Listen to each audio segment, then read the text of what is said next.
Hi guys, всем привет, labdien, welcome to my channel and to my wonderful kitchen. Today I want to show you how to make the most amazing piroshki with strawberry jam. They are so delicious. They're fluffy. We're going to be making our strawberry jam from scratch, so technically you'll be learning two different techniques here, and of course your house will smell incredible when they come out. These are literally my favorite because I love strawberries and they remind me of dacha, the babushka's house where I grew up as a little kid, and she always used to make lots of piroshki, and I know how much you guys love them, so I really hope you enjoy this recipe. If you want to become a member and get access to all my recipes, you can do so today. I'll leave all the links down below in the description box where you can sign up today and get access to all of these 100% tested recipes that work every single time from scratch, even if you're not a professional baker or you've never even baked or cooked anything in your life. This is for you. So now let's get baking. First we're gonna make our strawberry jam. So I have defrosted my strawberries for several hours so they release some of the juice. Now I highly recommend you use frozen strawberries so that you can get the same juice from them. And then just squeeze them gently and get a nice amount of juice. If you don't have enough, you can always add a bit of water. Now place your strawberries into a pot, then add your butter and sugar, and then place it onto the stove. It should look just like this.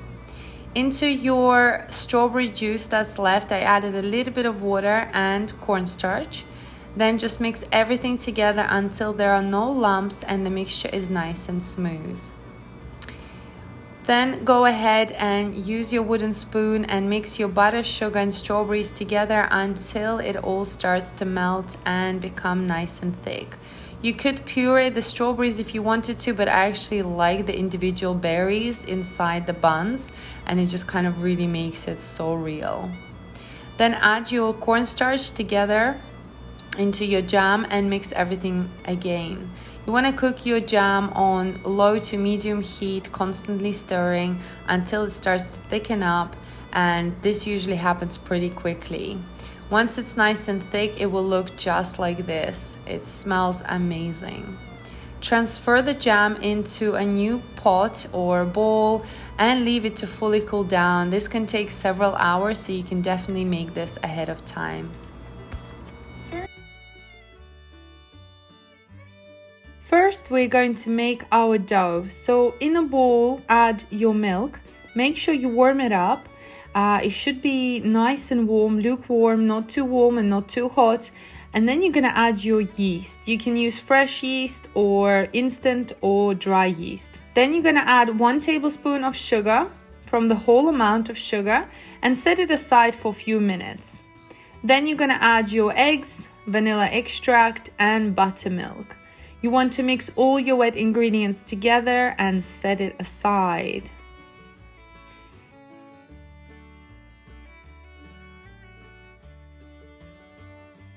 In a stand mixer, we're going to add flour, remaining sugar and salt. We're going to slowly add our wet ingredients into the dry ingredients while mixing on medium speed with a dough hook. The dough will be very sticky and elastic, and that is normal. You're going to mix the dough for a good 5 to 10 minutes on a medium to high speed.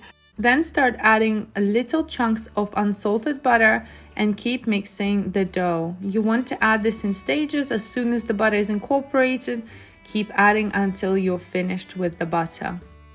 Until it becomes very nice and soft, very elastic. You will see it almost fall off your dough hook. And you can also knead the dough by hand, but it will take you a lot longer. Once your dough reaches a nice consistency, you want to add some flour on top of your counter, and you're going to knead the dough one more time with extra flour for several minutes. We want to make sure it's not too sticky. It will still be very sticky dough. This is the really nice and gentle dough we're working with here. But just try adding a bit more flour around the edges.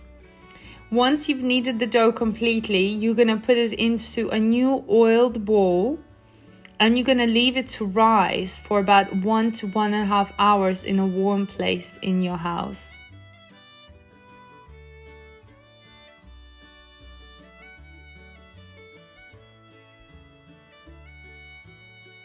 Once your dough has risen, you're going to add flour onto your counter and place the dough on top. What I usually do, I pinch the dough balls and I measure them. I like to measure mine around 40 to 60 grams per each bun, but you don't have to measure them. If you want them all looking the same, then I do recommend you measure them out.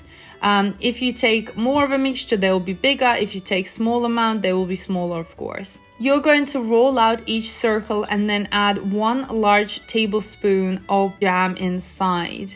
You're then going to pinch from all the sides and lightly seal the edges of each bun.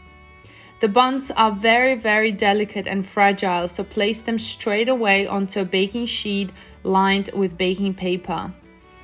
And make sure they're spaced out, as they will rise in the oven, or you will be able to cut them off with a knife later. Now these buns are very, very gentle because the dough is so gentle, so make sure your hands are always floured, your counter is floured, as it will be very, very sticky. Once you've done all your buns, you want to brush each pastry with egg wash and then cover it with crumble. We're going to bake the buns for about 15 to 20 minutes at 180 degrees Celsius or 350 Fahrenheit, or until they are nice and golden. Trust me, you'll be able to smell the aroma in the house. They are best eaten on the same day because they're nice and fresh, they're natural. We don't add any ingredients that will make them last longer, so they are perfect to be eaten that same day. Of course, you can eat them the next day as well, just warm them up in the oven or the microwave. Enjoy!